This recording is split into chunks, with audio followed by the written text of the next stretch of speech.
be here today. He's not feeling well, but he was a real leader on this effort. It was signed into law by President Trump. It was truly bipartisan from the start. It included support with Senator Grassley, as I mentioned, Senator Booker, Senator Lee, Senator Whitehouse, and Senator Cornyn. Those two individuals are with us here this morning. It acknowledges the obvious. The vast majority of people who are incarcerated will one day be released. So we should help prepare them for successful reentry. In the last 5 years, this landmark legislation has reduced the population in our overcrowded federal prisons safely and effectively, reuniting families and revitalizing communities. In addition to looking toward the future, the First Step Act helps to remedy the effects of the harsh and misguided drug sentencing laws from the 1980s. I remember that era very well. I was a member of the House of Representatives. The arrival of crack cocaine scared the hell out of us. We decided to impose new sentencing guidelines, which would make it clear to the public once and for all that if you do crack cocaine, we're going to hit you and hit you hard. We sure as hell did. 100-to-1 disparity in sentencing between powder cocaine and crack cocaine. The net result of it all, sadly, was not what we'd hoped for. The price of crack cocaine on the street went down instead of up. The number of users went up instead of down, and we had the largest federal prison population in the history of the United States, predominantly African Americans who were convicted of those crimes. The sentences were astronomical. What used to be a matter of a handful of years turned into 10, 15, 20, 25, and beyond. That was the reality of the situation that we faced when we started talking about reforming the situation. The First Step Act helps to remedy the effects of those sentencing laws in the 1980s. I authored legislation, the Fair Sentencing Act of 2010, that reduced the disparity of 100-to-1 between crack and powder to 18. It's a long story as to how we came up with that magic number, but that was the number we had to live with. The First Step Act makes Fair Sentencing Act retroactive, allowing those still serving sentences under the disparity to petition for resentencing. I'm thankful for the tireless efforts of many dedicated advocates and families who never gave up hope that this bill could become law. Since the First Step Act's passage, I've met so many Americans who've successfully returned home because of this historic legislation. Some would still be in prison today if Congress had not passed the First Step Act and President Trump had not signed it. Today, we'll hear from one of them, one of our witnesses, Matthew Charles. I told him he was the star of the show after that video. I'm glad you're here, Mr. Charles. The First Step Act has been quite a success. Of almost 30,000 people released under its reforms through January 2023, only 12.4% have been arrested for new crimes. Compare that to Bureau of Prisons' overall recidivism rate, more than 3 times that number, 43%. Even with this legislation's achievement in reducing recidivism, we must remember that it is indeed a first step in a long journey toward thinking about rethinking rehabilitation and reversing failed approaches in our criminal justice system. In order to make our system fair, we must continue to learn the proven successes, smart on crime policies like the First Step Act. We must provide more opportunities for those who were incarcerated to re-enter society successfully, reunite with their families, and contribute to their communities. Now, make no mistake, as much as I believe in what we've done and would do it all over again, there have been some of these situations where people have been released and broken my heart. I thought we had got them on the right path, but it didn't happen. We can't give up on so many who are going to be successful in reuniting with families and rehabilitating their lives because of those few, but I think of them as well. 5 years ago, we wrote the blueprint for reimagining rehabilitation and protecting public safety, and we know by the numbers that it works. Today, I'm looking forward to reflecting on what we can achieve moving forward. Senator Graham has not arrived yet. I'm going to recognize Senator Cornyn. Will you give the opening statement? And thank you for your participation and help on this issue from the start. You bet. Well, Mr. Chairman, thank you for giving us the opportunity to discuss crime in America and the important role played by our justice system. As we know, as you noted, the First Step Act sailed through Congress 5 years ago with overwhelming support on both sides of the aisle. It passed a Republican-led Senate, 87-12. It passed a Republican-led House, 350 58 to 36. Those were the days. And President Trump signed it into law.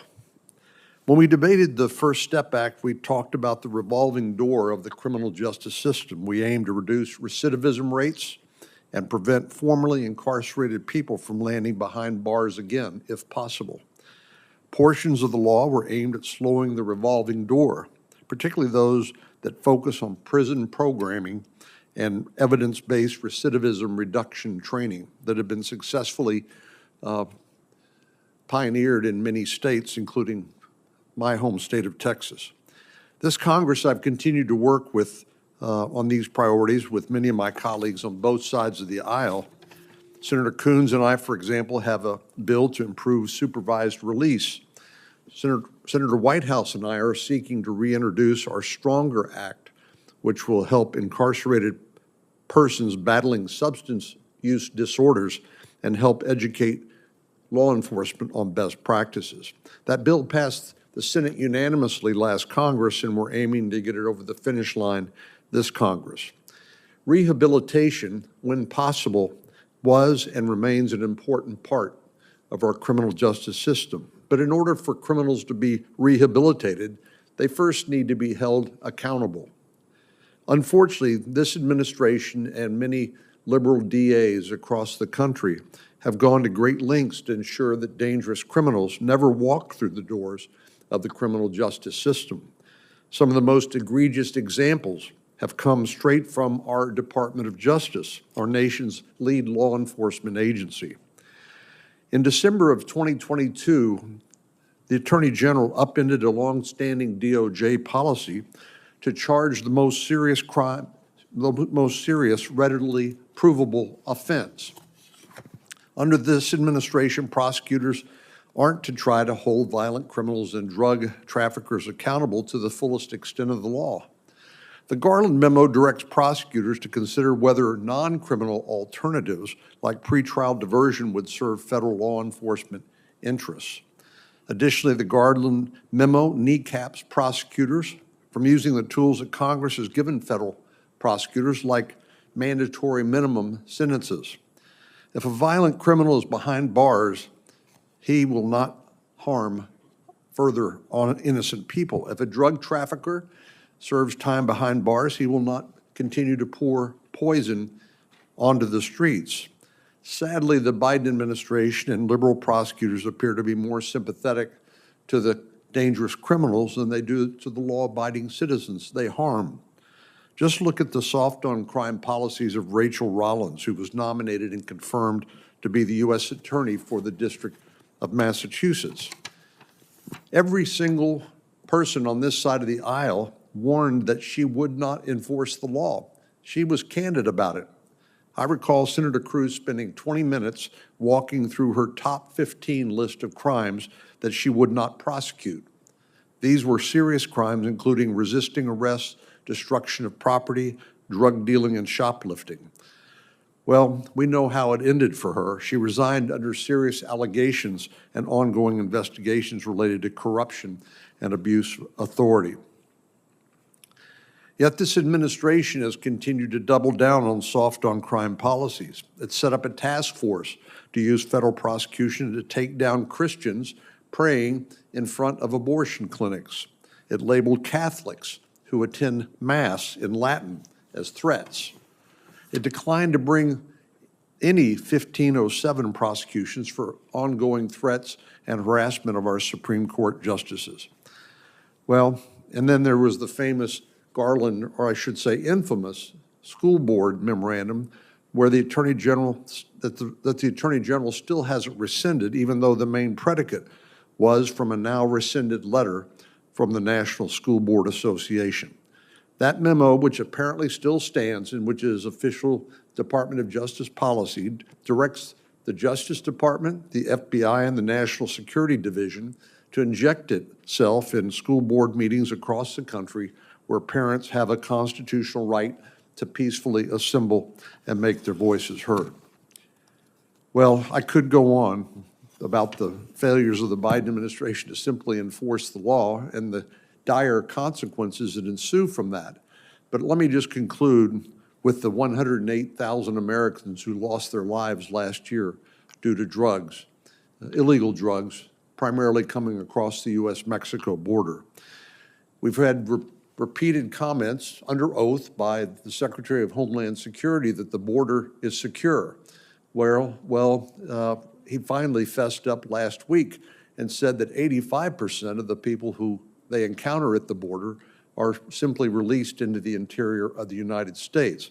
So the border obviously is not secure as long as drugs like fentanyl that took the lives of 71,000 Americans last year alone continue to flow into the United States and into our communities across our state and nation.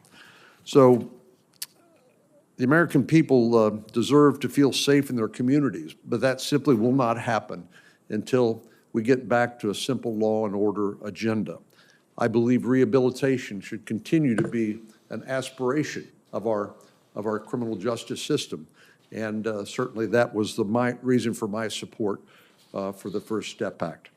But the American people, I think, are questioning correctly whether our law enforcement agencies and whether our Department of Justice and liberal district attorneys in cities throughout the nation are equally committed to public safety. Thank you. Thank you, Senator. And fortunately, we have a bipartisan effort underway to deal with border security. The sooner it reports, the better. I want to thank those who are participating in that effort. I think we all understand the challenges at our border we've never seen before in terms of the volumes of people coming seeking asylum or refugee status. And that is not a good system. It is not an orderly system. It is one that needs to be changed, and I hope we can do it soon, a matter of weeks at the most, come up with a Senate bipartisan approach to it, long overdue. I also want to recognize the chair of the crime subcommittee, Senator Booker, who was an active participant in the formation and passage of the First Step Act. And if Senator Cotton, his ranking member, is going to attend, I will recognize him as well. Senator Booker. Chairman, thank you very much. Truly one of the best experiences of my life was working on this legislation, rolling up sleeves, sitting at tables without cameras around, and working with good faith people on both sides of the aisle to do something that was very remarkable. And the accomplishments you laid plain here, and I think it should be celebrated, the success we've made. Democrats and Republicans coming together, a Republican administration who I got to know very well during the process. I think we have this falsehood that often rhetorically is heard here in Washington that somehow Americans are not equally concerned, whether you're a Republican or a Democrat or an independent, about the safety of their communities. I come from being a mayor of a city which has Republicans, Democrats, independents, where the number one issue was public safety. I'm not sure if anybody here in the Senate, more so than me, perhaps equally, was on the ground in communities fighting for safer neighborhoods. I found out very quickly that the police leadership, from the FBI director to my local beat cops, knew that the solutions to security were not solely law enforcement, that in fact, they felt like they were treating symptoms of a larger problem. And it was a wave of using tools to create safety that clearly were not achieving it, because in the years before I was mayor of my city, we were the greatest incarceration capital, not only of the world, but in all of humanity. The United States of America locked up more people than any other nation or past empire when it comes to just the total gross amount of humanity that was being put into jails and prisons. The United States of America had 1 out of every 4 incarcerated people on the planet Earth. It had 1 out of every 3 incarcerated women on the planet Earth. And yet during that same time, we saw the drug problem in America getting worse. And as a result of over-incarceration, hyper-incarceration, and doing things to people in prison, we saw remarkably high recidivism rates. When I became mayor of the city of Newark, I realized that just helping people coming out of prison, being that the recidivism rates were unconscionably high, could be one of the best strategies. And we started doing a whole bunch of other things to approach this problem. Now, it was particularly acute to me that this was driving racial disparities in our country because incarceration rates amongst low-income communities and black and brown communities were incredibly higher than in other communities, even though rates of drug use or drug selling were no different between blacks and whites. It led to the unconscionable reality to me that not only were we the incarceration nation, but we incarcerated African Americans at such a high rate that there were more blacks under criminal supervision than all the slaves in 1865.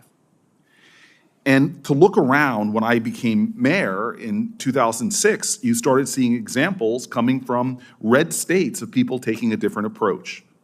Texas became a model for prison reform in 2007 when the state allocated funds for drug treatment, mental health, and rehabilitation for incarcerated individuals.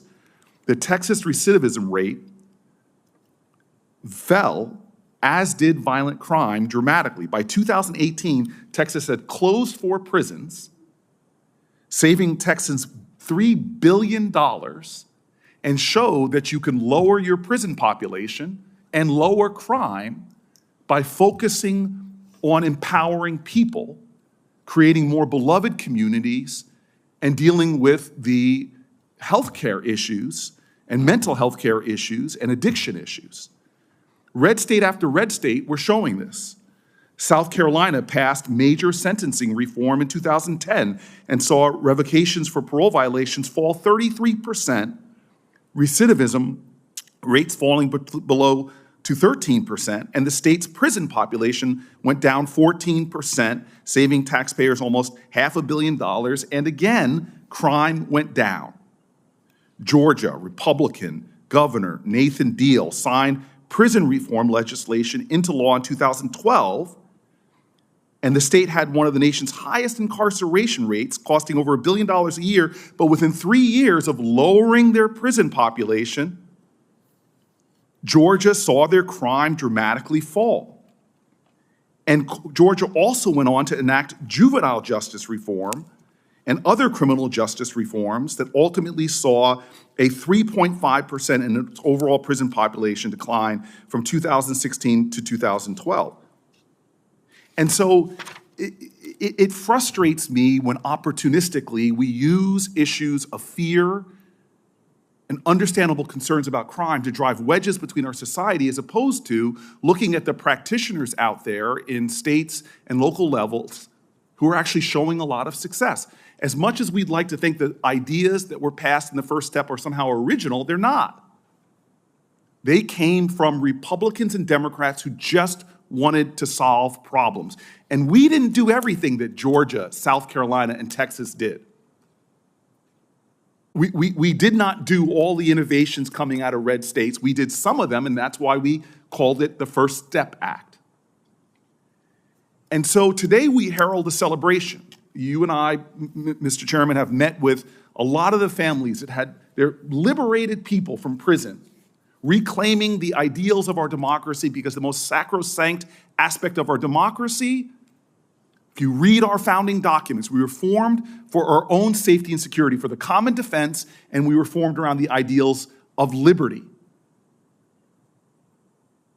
And so we could continue in this institution pointing fingers, damning and condemning, and adding to a culture of contempt, or we could get back to what ideas are working in states and cities, and how can we at the federal government do practical, common sense things to give strength and support to that. I sat last night with Denver's mayor, who's set remarkable records for eradicating homeless populations in his community. And he openly talked about the Republican business leaders he worked with, finding practical solutions that, hey, had the secondary effect of limiting crime that's caused often in these homelessness encampments. And so I just want to encourage us. One of the best experiences I've had in my decade in the Senate was around this bill, working with people that our side vilifies, from Jared Kushner to Lindsey Graham. And they're working with people that I'm sure I'm not a beloved person in the media circles in which my colleagues on the other side operate.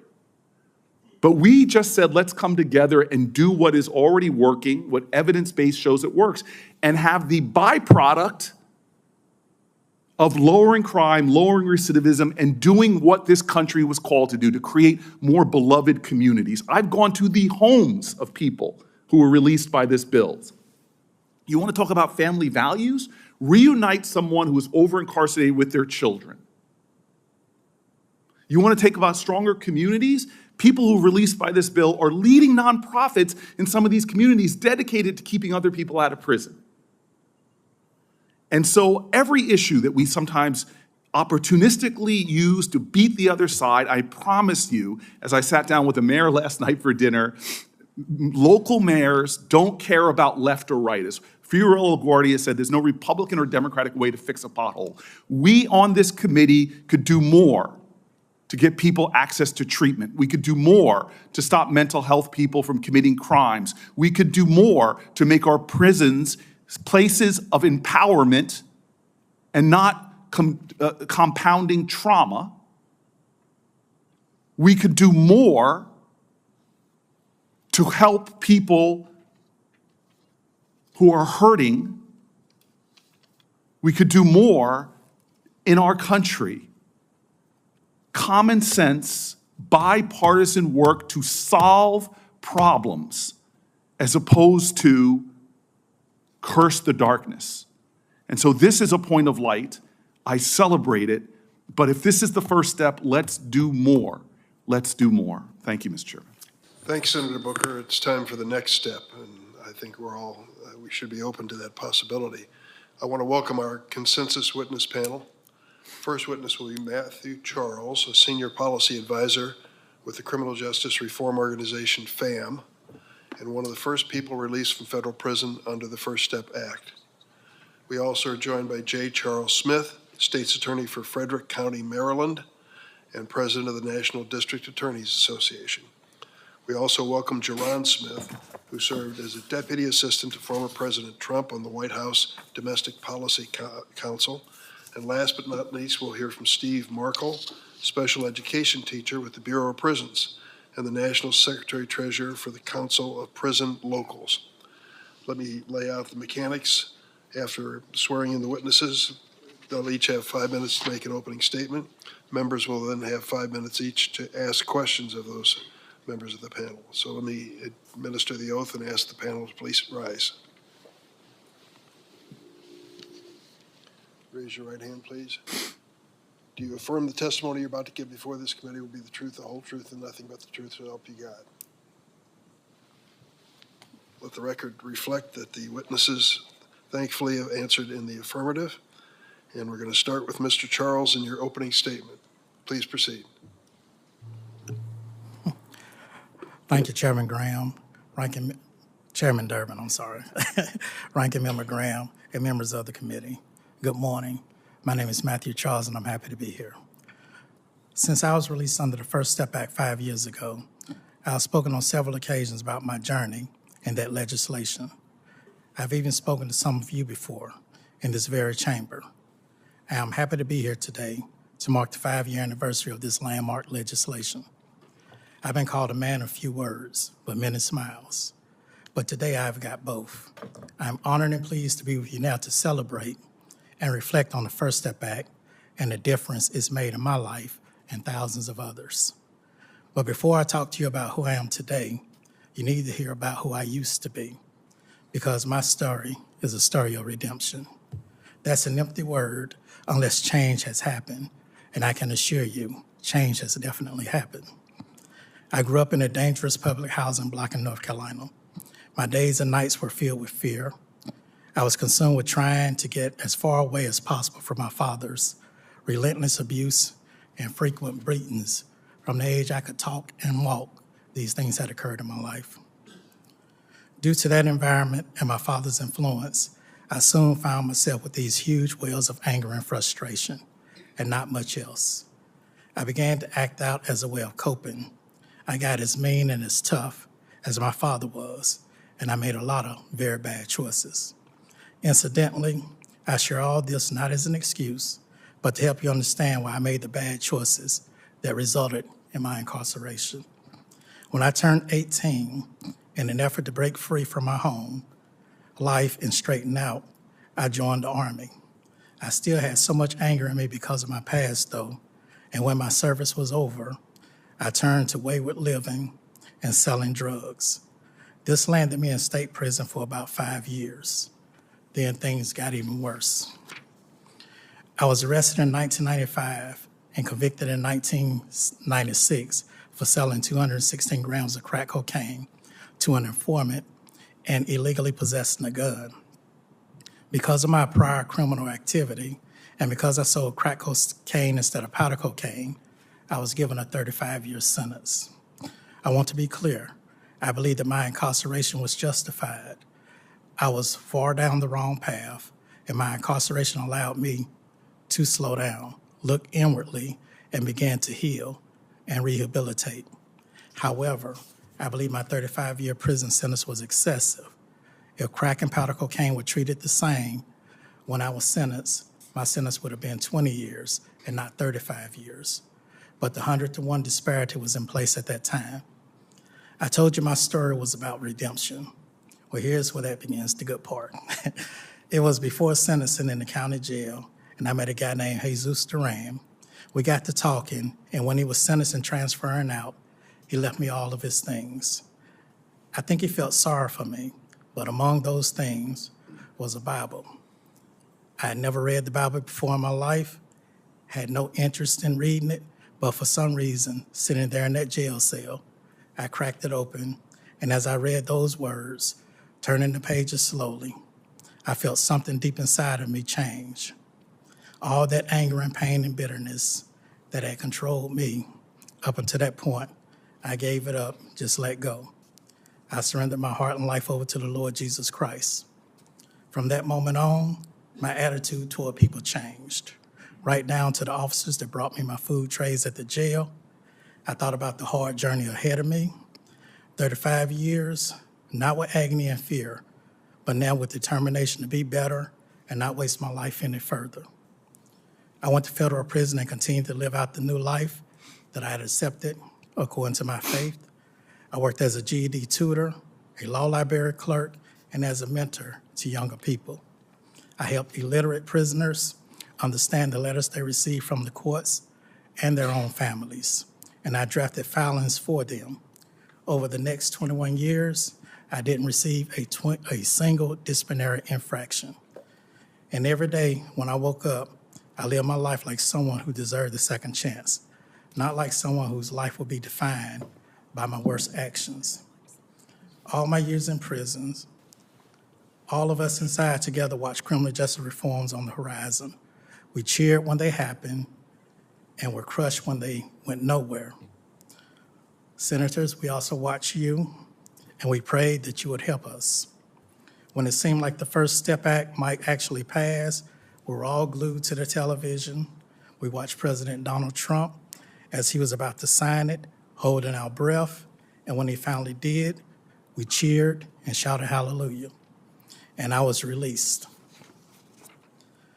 Thanks to many of you, especially Senator Grassley and Chairman Durbin, I was spared from spending another decade behind bars. I left prison for good on January 3rd, 2019, just 2 weeks after President Trump signed the bill into law. I became the first person to benefit from the retroactive provision in the First Step Act. I had a lot of amazing life moments since my release. I was the guest of President Trump at the 2019 State of the Union. I met senators from across the country, including many of this committee.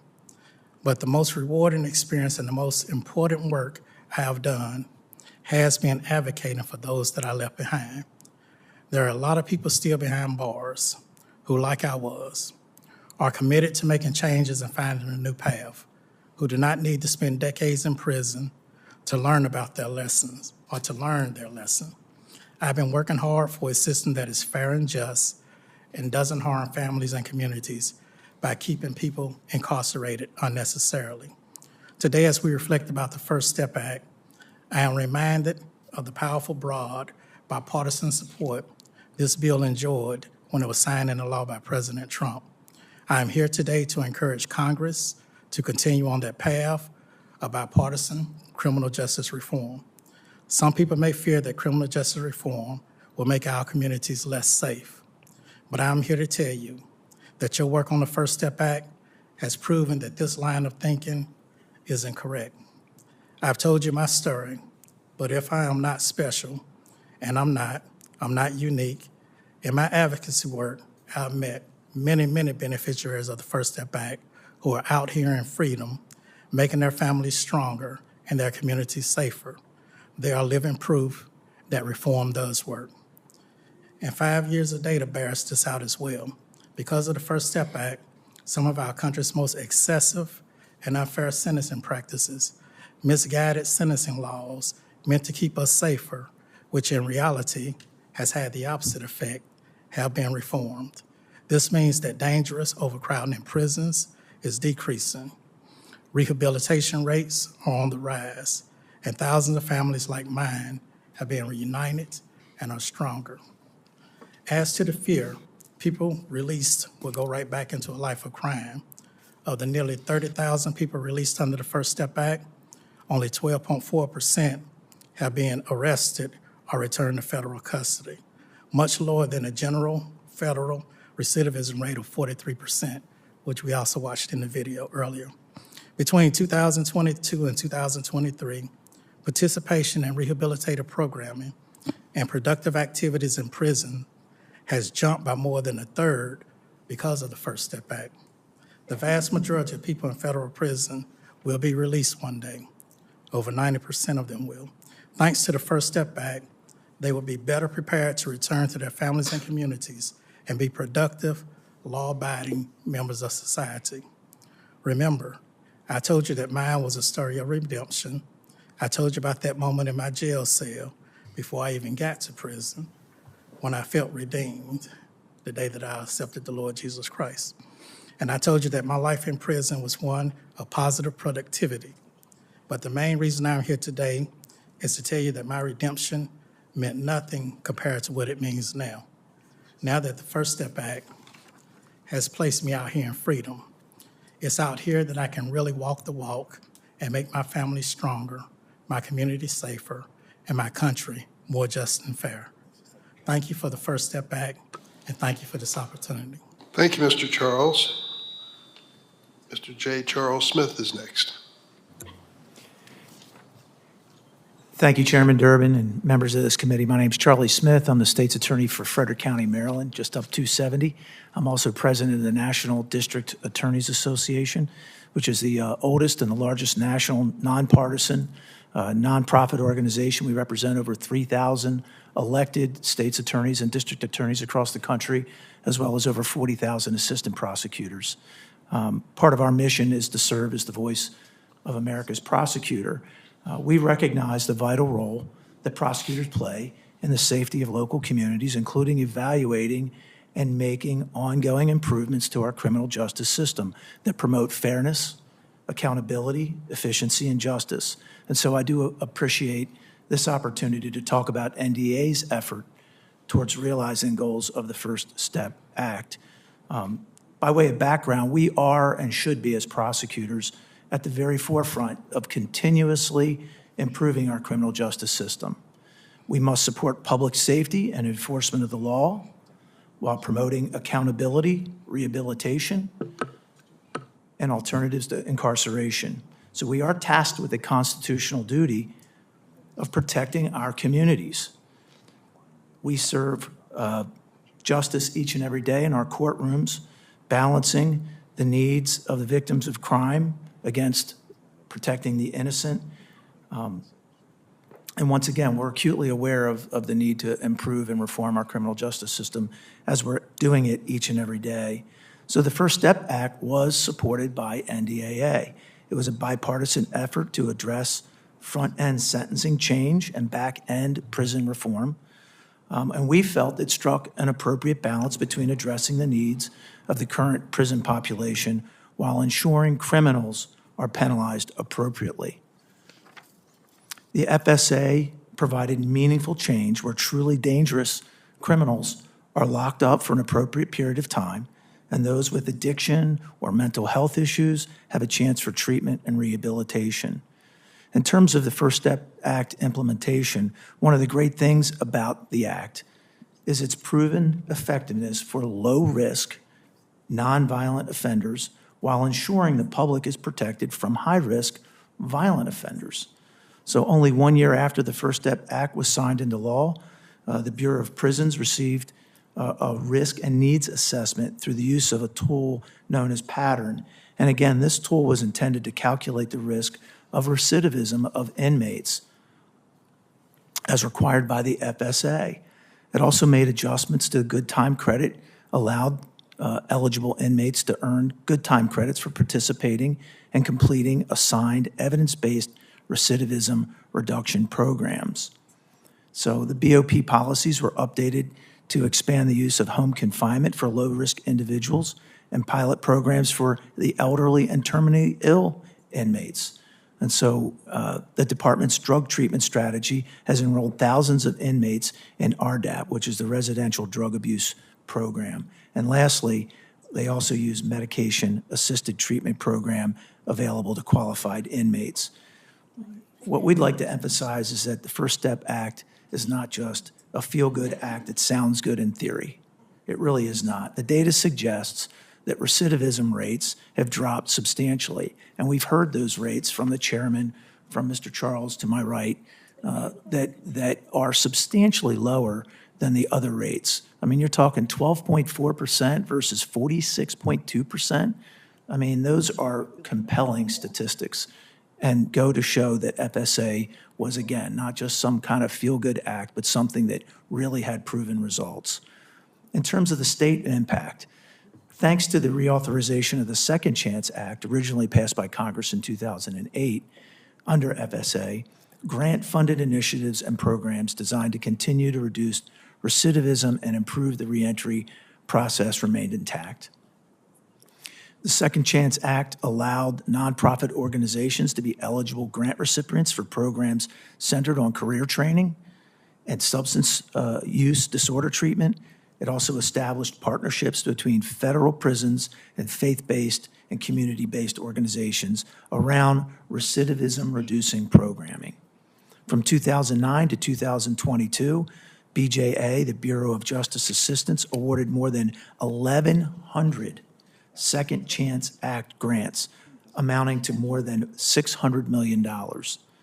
Through fiscal year 2022, these grants have been administered in 845 state and local agencies across the United States and territories, with over 400,000 participants served. In Senator Graham's home state of South Carolina, the Department of Parole, Probation, and Pardon Services created a leadership academy in 4 counties to promote coordination and information sharing among supervisors and managers. Officers were trained on effective practices. Grant funds were dispersed toward community-based substance use treatment services to offset costs to participants, and risk and need assessment results were used to modify caseload and guide officers' decisions about interventions. As a result, revocations decreased from 34% to 19% in a 5-year period from 2010 to 2015. Again, meaningful stats. The New Jersey Administrative Office of the Courts used grant funds towards risk-based supervision pilot programs in 3 counties. Again, they used a standardized risk assessment to evaluate the needs of people on probation and modify supervision practices and services based on these findings. Probation officers' caseloads were adjusted to focus more resources on individuals assessed as a high risk, not low risk. Pilot participants were less likely to be arrested or to violate their parole conditions within 210 days of the start of the program. The rearrest rate was 11% compared to 18% in the control group, and the frequency of violating parole conditions was 7% compared to 21% in the control group. The Santa Maria Hospital in Harris County, Texas, provides treatment for substance use disorders, supportive housing and mentoring services to formerly incarcerated women. The Second Chance Act grant funds were used to hire recovery coaches to provide one-on-one support to women in its Path to Recovery program to assist with attaining their reentry goals, as well as connect women with housing, education, and employment services. And these few stories, there are many, highlight that common sense federal legislation, like the FSA, improves our criminal justice system and inspires states to mirror these efforts at the local level. Thank you, Mr. Smith. Thank you. Appreciate it. Mr. Markle? Good morning, Chairman Durbin, Ranking Member Graham, and members of the committee. I'm honored to represent the Council of Prison Locals and provide a statement on the implementation of the First Step Act within the Federal Bureau of Prisons. The Council of Prison Locals represents nearly 30,000 Bureau of Prisons employees who work tirelessly inside Americans' prisons. These dedicated correctional professionals ensure the safety of inmates, staff, and the public, even in the face of adversity posed by some of the world's most dangerous individuals. Having worked for the Federal Bureau of Prisons for over 20 years as a special education teacher, I have firsthand experience witnessing the positive impact of the First Step Act. I can attest to the added desire for inmates to attend GED courses, which will allow them upon completion to enroll in vocational courses. We have seen the increase of inmates enrolling in apprenticeship courses and participation in adult continuing education classes. The dyslexia screening requirement of the First Step Act has assisted in identifying inmates with learning disabilities. Identifying disabilities has enhanced our staff's ability to assist these inmates. While the BOP has known and provided educational courses for years, this act has highlighted the need to enhance what has been previously provided. An enormous amount of classes have been added since the implementation of the First Step Act. Over the years, we have collaborated with Chair Durbin's office and Senator Grassley's office in regards to the First Step Act and its effect on the Bureau. Our council also continues to work with BOP representatives to develop policies for the successful implementation and management of the First Step Act. The council remains committed to the First Step Act and the goal to reduce repeat offenses and to prepare inmates for release. Active participation in programs is crucial for successful preparation. Inmates now show more interest in programs that they may have previously ignored. They currently receive credit for being on waiting lists, trying to enroll into full programs. To ensure inmates receive the necessary skills and education, it's important to increase staffing and also to increase programming spaces. The council supports the FSA's motive and the ability to motivate inmates to stay engaged in programming, reducing idleness. I'm eager to discuss the First Step Act's effects on the dedicated staff members who carry out the Bureau's mission each day. Previous directors of the Bureau of Prisons have lauded the positive impact of the First Step Act before this very committee, and we acknowledge its importance as well. However, we believe that certain factors, if left unaddressed, will limit the Act's full potential. Our primary concern is the current staffing levels within the Bureau of Prisons. Since the signing of the First Step Act, the filled positions in the Bureau of Prisons have decreased from over 43,000 to the current amount of 34,000. This reduction of 8,708 staff members raises concerns about our ability to effectively carry out our responsibilities. The impact of these staffing cuts particularly evident among our correctional officers who serve as our first line of security. At the end of 2023, we have approximately 12,300 correctional officers, which are 8,000 below the appropriated number from Congress. When requested for staffing numbers, the Bureau often provides ratios and percentage to members of Congress. We have only 60.1% of our appropriated correctional officers right now.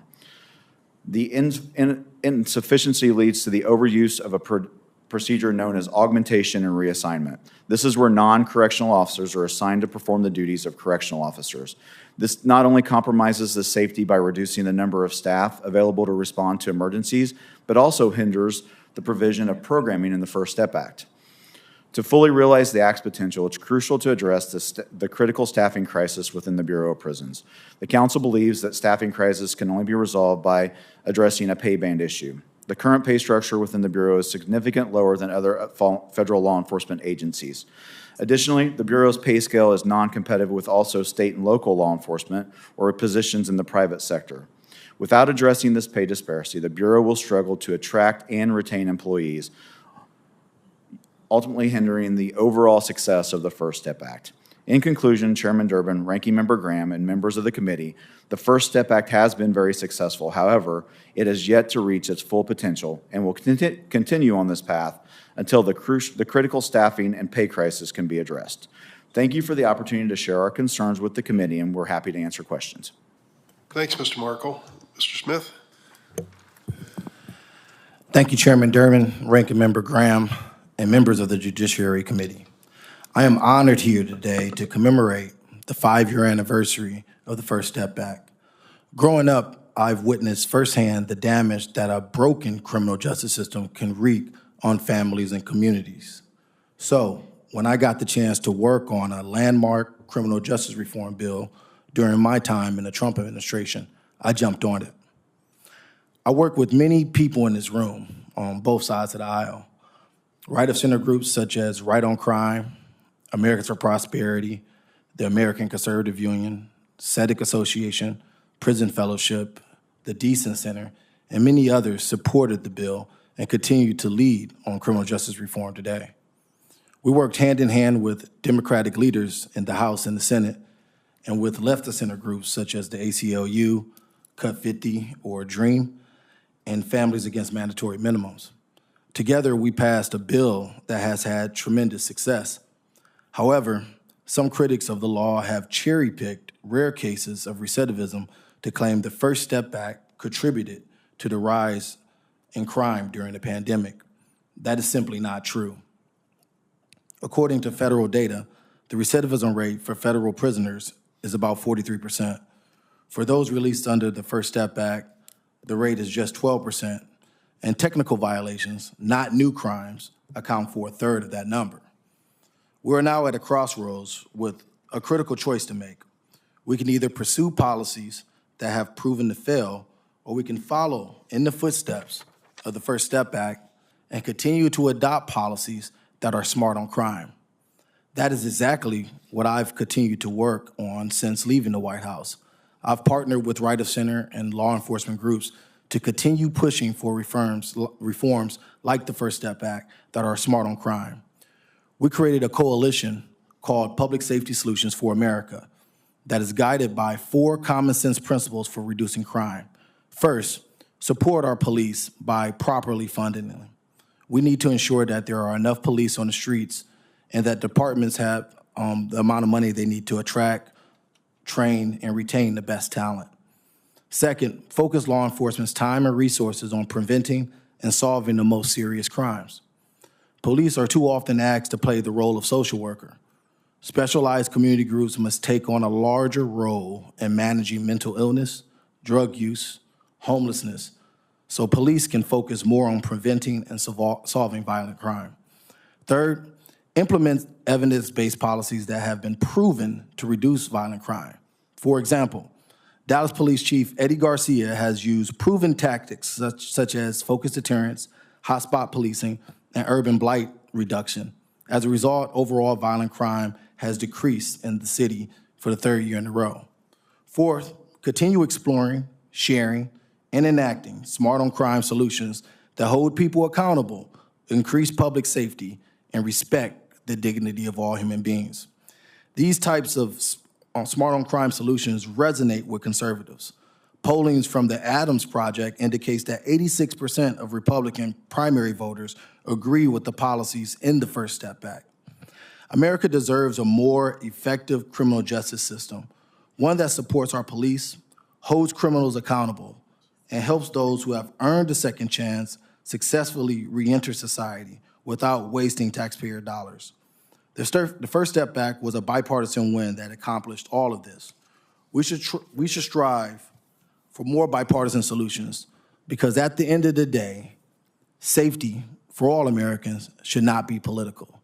And I just want to say lastly that in my experience and being blessed to be a part of this great piece of legislation, the experience has showed me that anything is possible in America, even in the most partisan environments.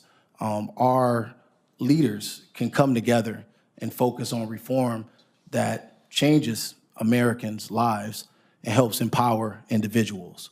And so I encourage you to stay focused and committed to this effort and continue to do the hard work, staying up late and working through your differences, because at the end of the day, it's all about our common goals as America to be a better country. Thank you for your time, and thank you today. Thank you very much, Mr. Smith, and let me personally thank you for your constructive suggestions of things that we might consider moving forward. Mr. Markle, thank you for identifying the reality on the ground of the number of corrections officers at risk every day and some of the challenges which we've created in Congress because of our lack of funding appropriately in that field. But I'd like to really go back to a point I made earlier with Senator Booker. It's nice to feel good about what we've achieved with the First Step Act, and we should. There are a lot of great success stories. But what is the next step? What is the next step? If we look at the current situation with the law as it's in its application and the current situation facing us with incarceration, we still have many, many challenges. I'd like to invite you to give me any suggestions or ideas. If you want to reflect on it and get back to the committee, that's fine too. But let me start with Mr. Charles. There was a moment when your life turned around. Was that all your decision, your experience? Was there something external that made a difference to you that you think could help someone else in the future? I think what actually took place in my life was I was at a period to where I was in the county jail. My past, like I said, had been one of shame. And at that moment, I think the fact that I was arrested in that county jail and open to change, that it actually happened. But I don't want to get caught up on the fact that my story is unique in any capacity, because people actually change or become rehabilitated for various reasons. A lot of times it may be because of they've now been separated from their family and their loved ones for a prolonged period of time. It may be due to the fact that they've aged since they've been incarcerated. And it may just be to the fact that they've waken up and realized, because of what I've done, I don't have an opportunity to go anywhere.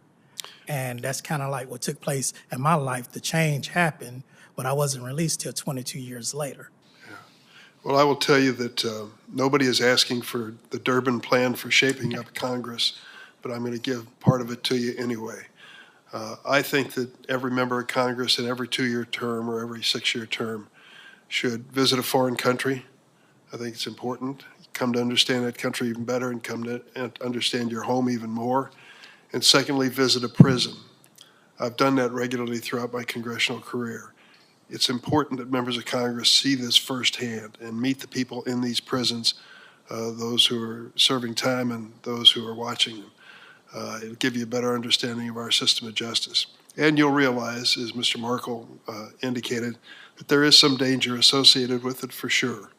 There are people there who are dangerous people and will always be dangerous, and we have to acknowledge that reality. But there are also people like you, Mr. Charles, who has that one moment of Paul on the road to Taurus, if I got that correct, and struck from his horse and changed his life, and you had that moment. Mr. Smith from the District Attorneys Association, what is your thought about what else we could be doing or should be doing from the First Step Act? Well, the First Step Act did a great job of differentiating between good people making bad decisions and bad people making bad decisions, okay? The bad people who make bad decisions, they stay in jail because they should. They're a threat to public safety. The good people that made a bad decision, that were convicted for it, went to jail for it, are getting rehabilitated and released earlier as well they should. I think there's a narrative out there about mass incarceration. Well, without mass criminality, there would be no incarceration. So I think what we need to do is focus on why people are committing crime in the first place. We have a problem with crime in the United States of America, juvenile crime especially. On a recent call to the White House, I was told that car thefts among juveniles are almost 1 million car thefts across the United States It's of a America. terrible problem, terrible challenge. It's a terrible problem. So we're doing a great job of implementing reforms like the First Step Act. I think what we're not really doing a great job of is figuring out why people are committing crime in the first place. I don't know whether it's a lack of opportunity, whether it's a lack of family, education, I'm not sure. But we need to definitely focus on why people are taking a first step towards committing crime and do something about that. Thank you. Senator Cornyn? Thank you very much to each of the witnesses for your contribution toward this important legislation. And it is nice to be able to revisit something that happened 5 years ago and to see that we were able to work together on a bipartisan, bicameral basis and get something done that's significant in so many different ways. Mr. Smith, I want to just go over with you some of your comments because I think they're really important and bear emphasis. You know, when we talk about over-incarceration, that's a general comment and I guess designed to apply to all people convicted of crimes. But you made it the important point that, and I can't think of a better way to say it, differentiating between good people making bad decisions and bad people making bad decisions. In other words, you talked about the low-risk, nonviolent nature of the people who benefited primarily by the First Step Act, and the role of the risk assessments, evidence-based risk assessments to determine who is likely to commit further crimes if released and who would be unlikely to be.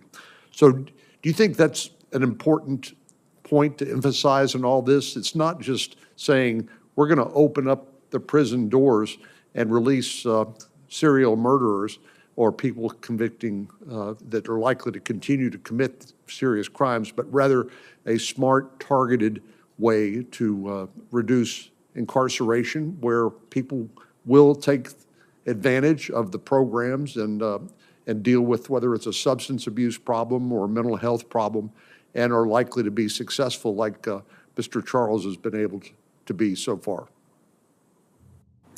Thank you, Senator.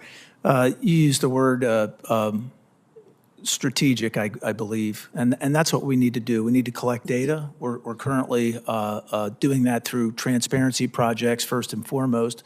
But one of the reasons why I, as an elected Republican prosecutor, am in favor of data is to disprove what I believe to be false narrative out there about who it is we prosecute and how long we seek prison sentences.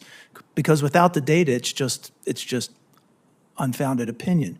And so we need to be informed, and we need to realize what it is that we're doing. And so without data, we can't do that. And I think one of the things that First Step did was these tools. They said, hey, look, we're going to take a look. We're going to drill down. We're going to see the data. This data is irrelevant for whether we need to release somebody. This data is relevant. So they got rid of some data points that just made no sense.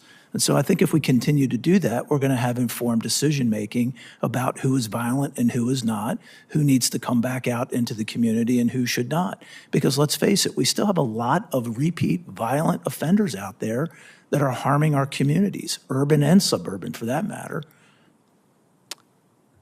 Let me ask you further about nonviolent offenders. There's some people who suggest that people who deal in distribute, sell illegal drugs can be nonviolent offenders. Is that your experience, that drug dealers are nonviolent?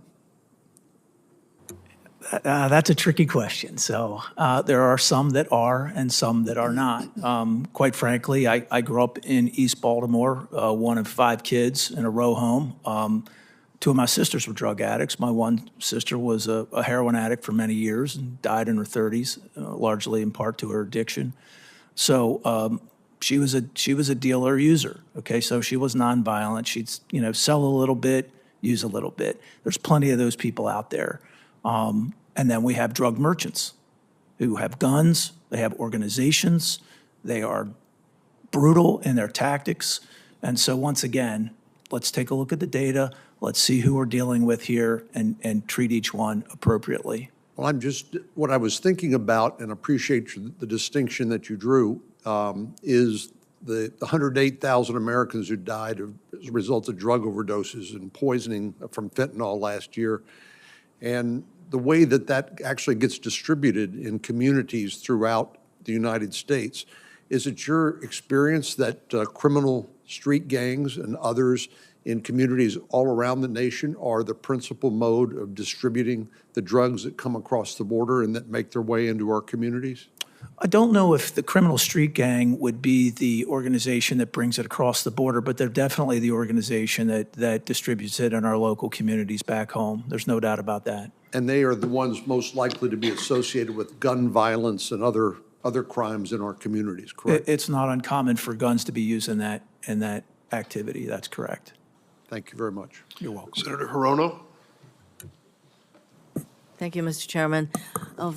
I'd like to thank all of the panelists, and it is very clear that the First Step Act has seen a lot of success, and it was done in a bipartisan way, and I thank the chairman, the ranking member, as well as Senator Booker, who, for him, this is a very important issue. I do want to ask each of you, with the diverse backgrounds that you have, as you talked about the successes under the First Step Act, for each of you, and we can start with Mr. Charles, what is the most effective next step that we can take to follow up on the First Step Act that we should consider pursuing in a bipartisan way? I know that the chairman asked some of you this, but I just wanted to get a sense from the entire panel. What do you think is the most important next step that we should contemplate? Thank you, Senator. I would say in regards to that question, there are two things that immediately come to mind. I believe that there should be second look laws passed by this Congress for those federal prisoners. And the reason being is because whenever I gave my testimony earlier, I spoke about me serving 22 years in prison.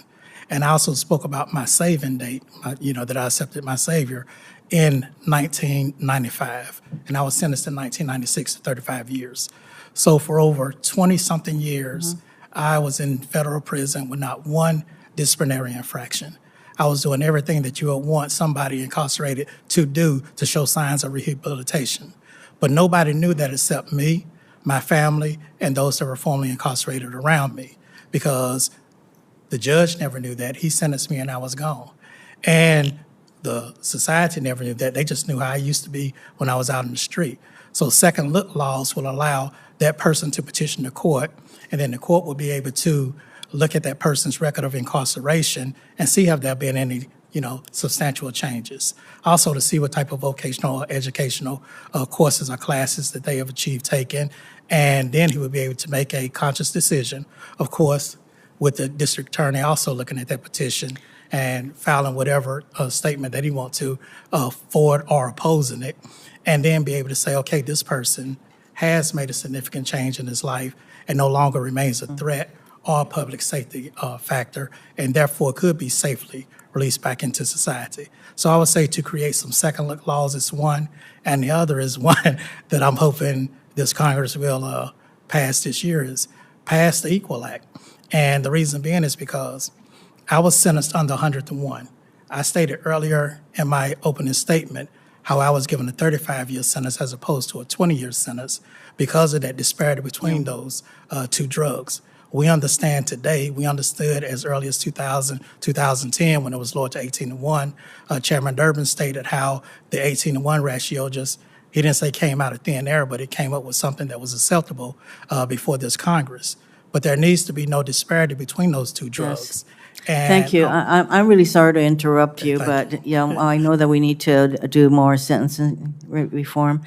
I'm sorry that you spent so many years in prison, but I thank you for participating. Mr. Smith, what is the next important thing that we should pursue? And I have less than 2 minutes, so if you could just make it very brief. I think we need to be smarter about how inmates earn diminution credits and get out. So as we said, we don't just want a second look We want the prison population to understand this is what they need to do in order to get out earlier, as opposed to just coming before a parole board saying, hey, I've been here and haven't done anything wrong. Let's focus on I've been here and I've done a lot of things right. And therefore, I'm reformed, I'm rehabilitated, and I am less likely to reoffend when I get out of prison. Mr. Markle? I would say implementation. We have been doing the best we can with what we have. We need more resources. We need better policies. Our agency we work for sometimes isn't the most transparent to Congress, but what we need to do is provide you all with the information you need to pass the laws, and then we need to have the resources we need on the ground to actually implement those. Mr. Smith? Yes, I would agree with Mr. Markle that certainly more funding to implement the First Step Back and being able to stand that up is going to help with further reducing recidivism. But I also think focusing on community supervision. I know that Mr. Cornyn mentioned legislation that he sponsored to reform our supervision. That also will help with recidivism. As you can imagine, with the First Step Back, a number of the individuals that recidivated was from technical violations, which we would need to reform, and the Community Supervision Act, Safer Supervision Act actually does that work, and so I think that would be an excellent second step. Thank you very much. Just one more point. We do have halfway houses for people who are coming out of prison. Do all of you acknowledge that that is an important step in having a person come back into the community, to have these kinds of places for them to go to within their own communities? Does anybody disagree with the importance of these halfway houses? Okay. Thank you, Mr. Chairman. Thank you, Senator Rono. Mr. Chairman, may I make a unanimous consent request? Sure. I'd like to ask unanimous consent that a statement from the National Association of Assistant United States Attorneys be made part of the record. Without objection. Thank you. Senator Lee, you're next. Thanks so much, Mr. Chairman. I feel a great sense of pride at the fact that we're now marking the 5-year mark from the passage of the First Step Act. This was a huge event. It was a big accomplishment within Congress, but far more importantly, this is a huge development to the men and women who have benefited from it ever since then. Especially for those who are now able to go on and live peaceful, law-abiding, meaningful lives with their families and in their communities. And it's a real testament to the wisdom of this bill that we've got you, Mr. Charles, here with us. I've really enjoyed getting to know you. I got to know you shortly after you were released from prison as the first individual to be released under the First Step Act. Jerron, it's great to see you as always, and your work in the last administration was absolutely essential to getting this across the finish line. And of course, we have here today a number of members of this committee who were very involved in this measure, and it was a pleasure to meet, to work with the chairman, with Senator Booker, with Senator Cornyn, and so many others who were part of the effort. This, of course, was not the beginning or the end. It did represent a culmination of many years of work together on both sides of the aisle until this finally got passed and signed into law by President Trump. And there was a lot of hard work that went into this effort on this committee on both sides of the aisle.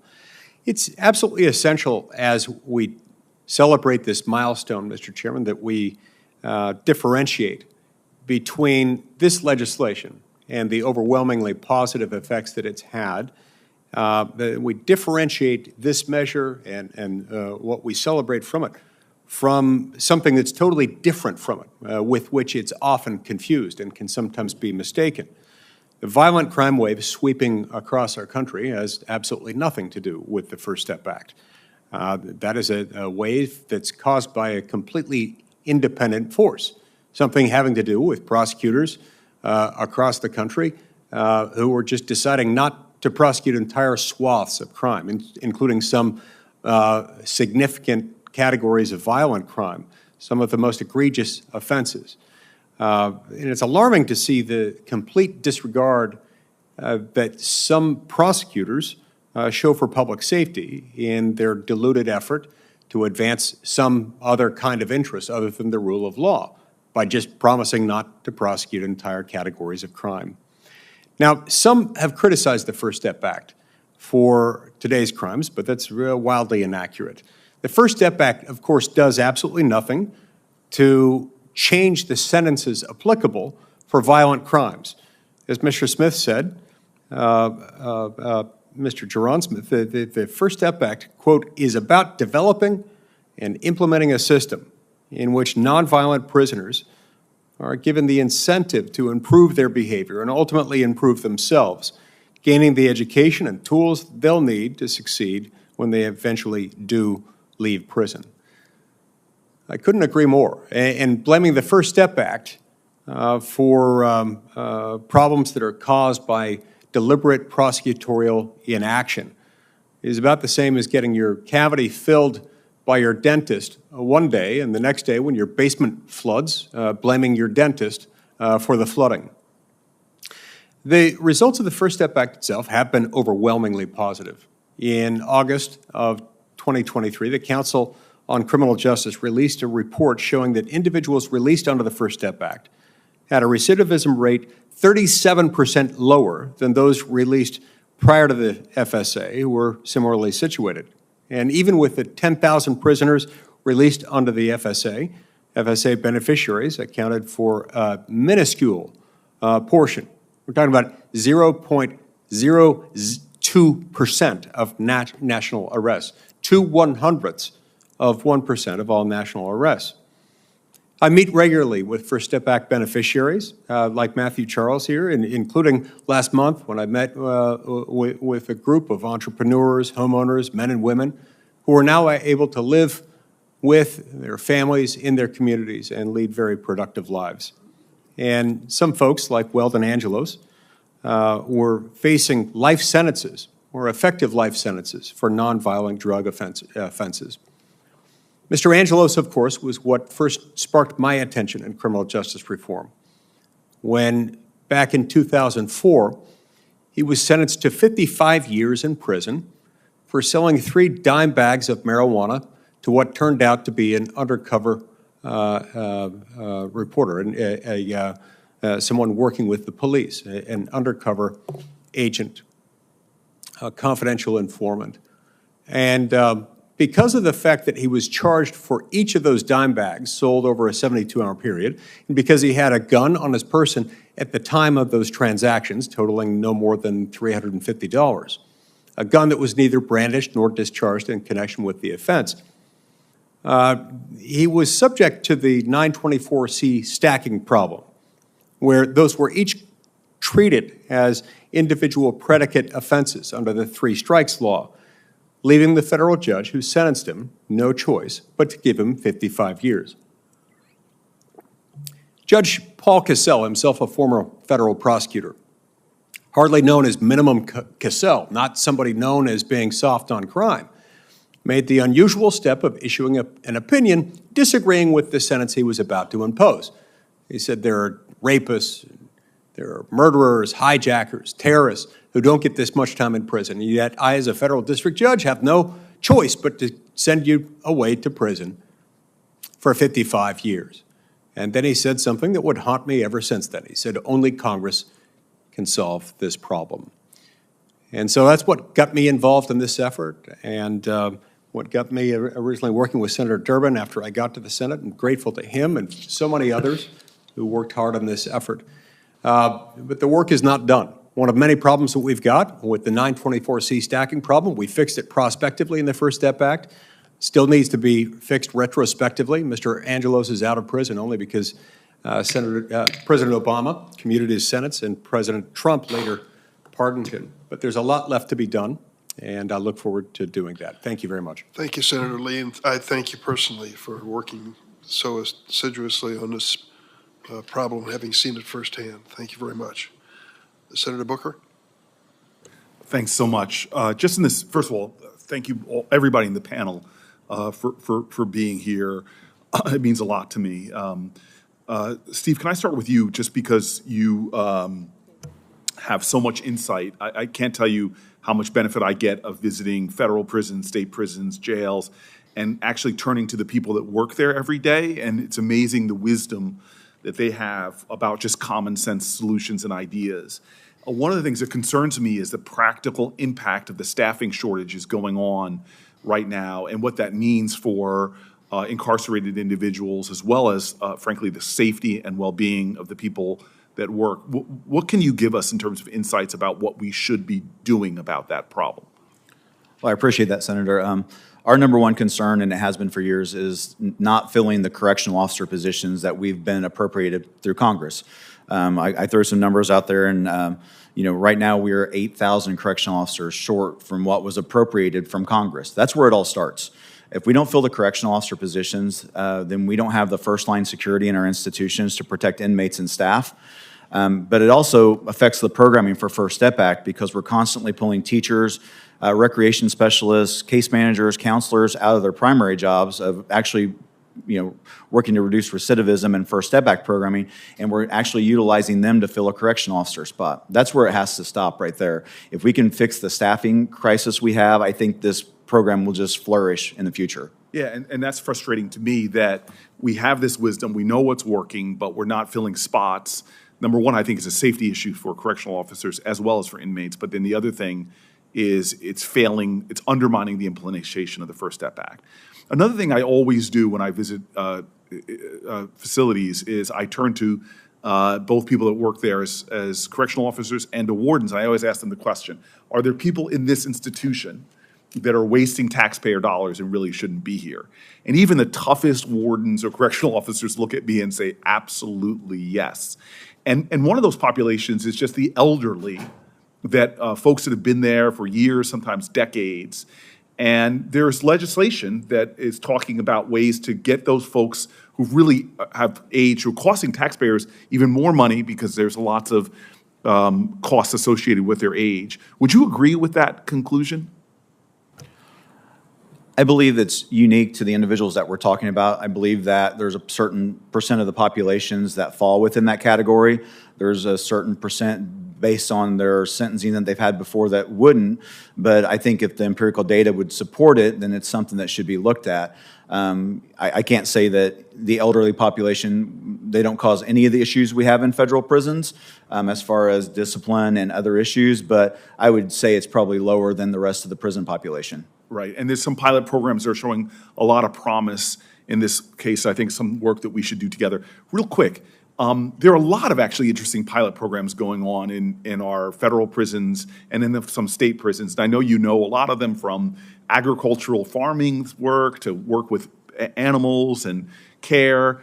If you could see some of the pilot programs that you know about off the top of your head and say, gosh, if Congress would just expand this successful program, it would have such an impact on the working conditions of the people, of correctional officers, and the well-being and eventual success of incarcerated individuals. What are some things that come to mind when I ask that question? I think vocational programs through education are the most important. It's important to have more vocational because as people progress through GED and they graduate, they can move on to those. But those individuals that already have high school diplomas and may already have GEDs, they can take those immediately upon being incarcerated.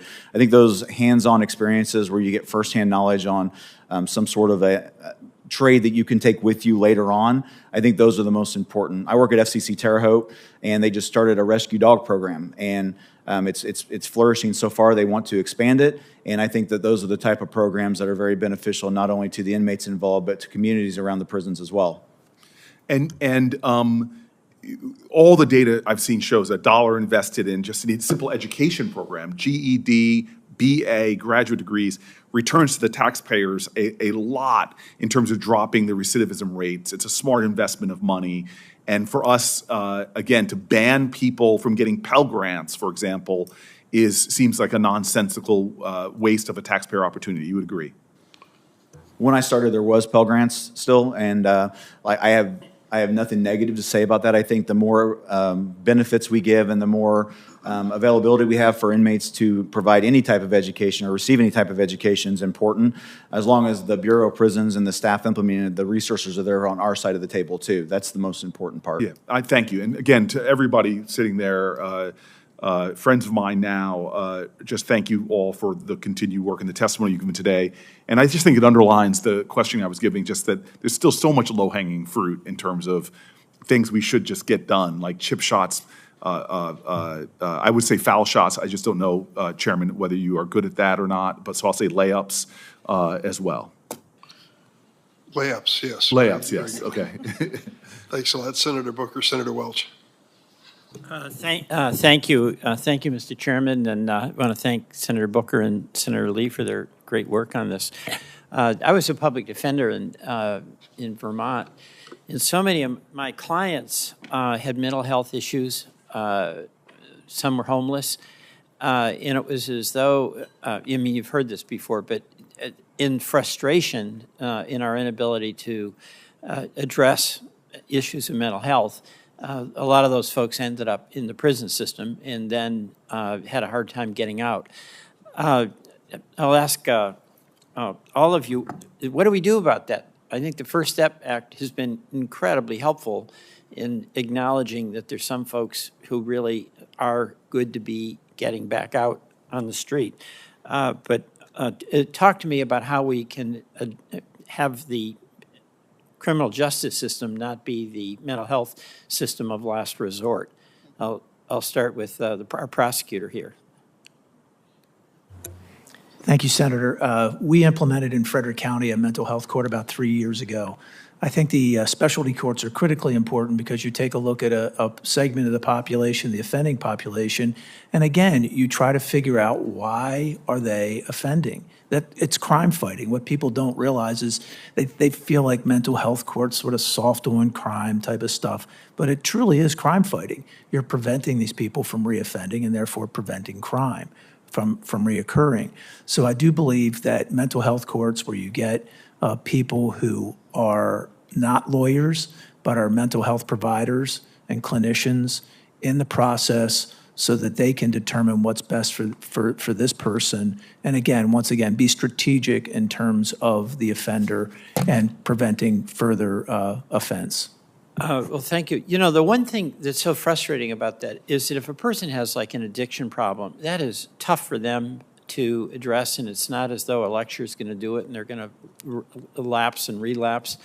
But we still seem in this country, much more than any other countries, to rely on the prison system to be the place, and the criminal justice system to be the place where we somehow, quote, address those issues. I'll ask Mr. Charles your thoughts on that, since you have some incredible experience of being on the losing side of that. I agree with Mr. Smith. There needs to be more mental health courts. And can you put your microphone a little closer? I can't quite hear you. Thank you.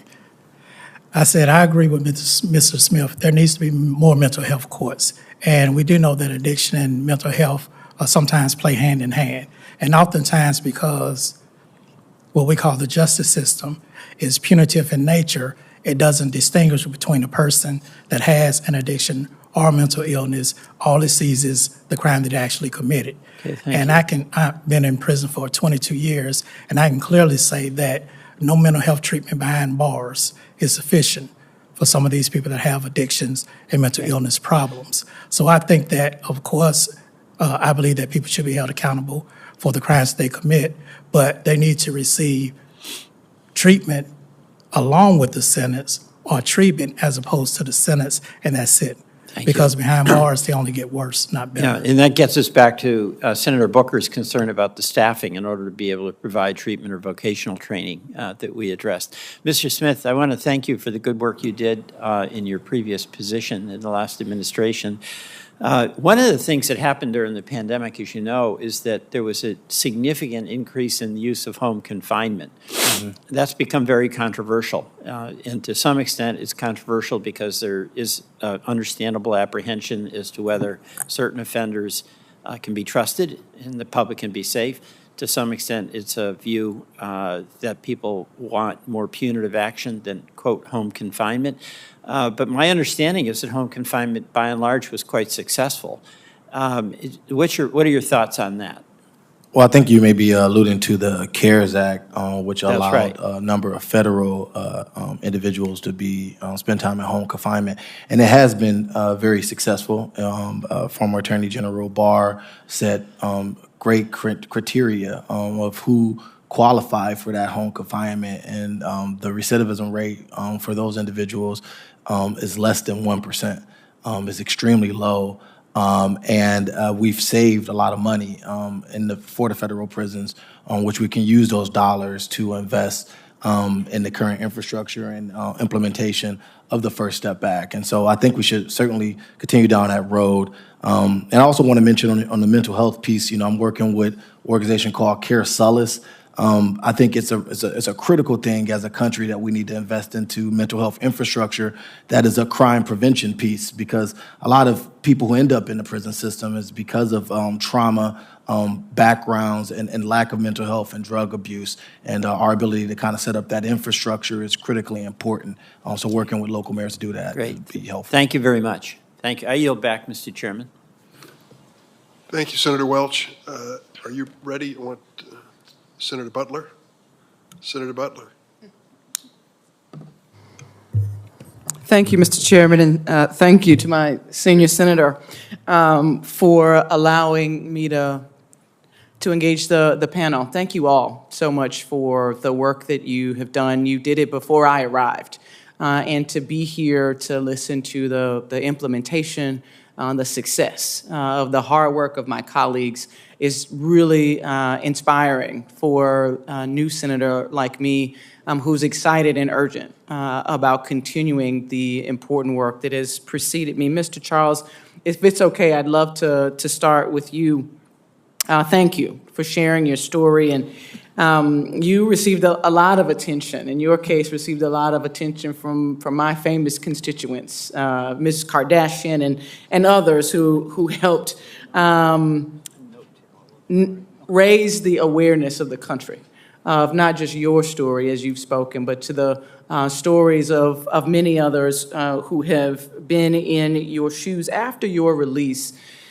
You could have chosen to have a quiet life, and none of us would have faulted you for that. Instead, you've decided that you're going to channel your experiences to speak out in support of criminal justice reform, and we all owe you a deep debt of gratitude for doing that. I noticed that you have joined local lawmakers and criminal justice reform advocates in Tennessee to discuss legislation that would automatically restore voting rights for people with felony convictions. And as we think about and are listening in this panel, both in recognition but also soliciting ideas for what is next, can you talk with us about the importance of restoring voting rights and what you have seen and heard and why this is a place where you have invested your activism?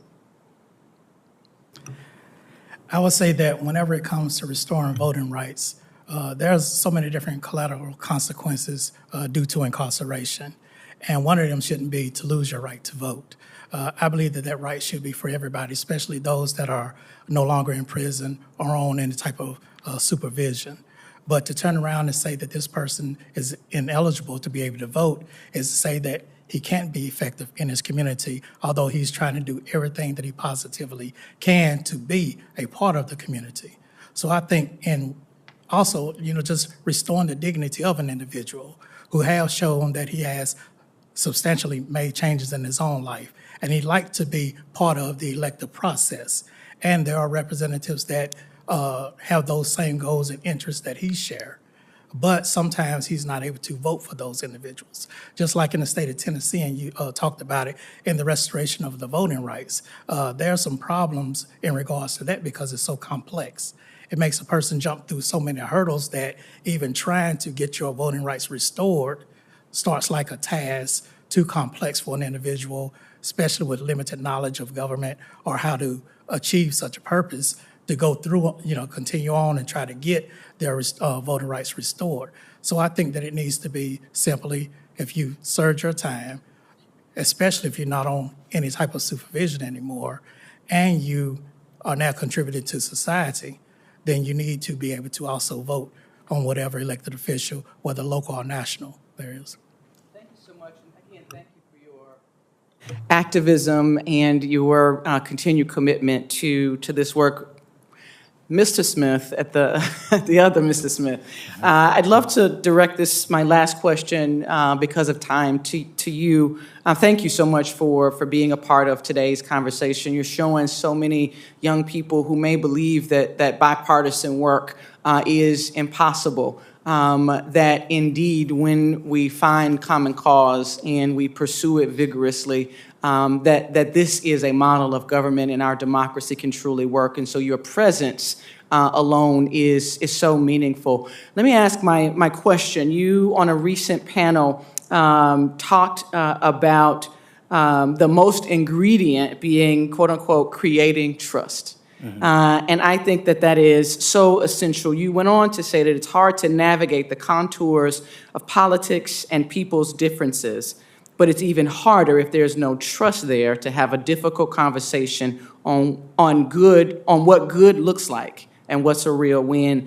Such a powerful comment. You did a lot of work, it's been acknowledged by many of my colleagues, on helping to pass this incredibly important legislation. Let me ask you, how can trust, in your opinion, be restored to get to the next version of this great legislation? Sure. So I think the biggest thing is you have to, one, be very intentional of not letting the perfect be the enemy of the good.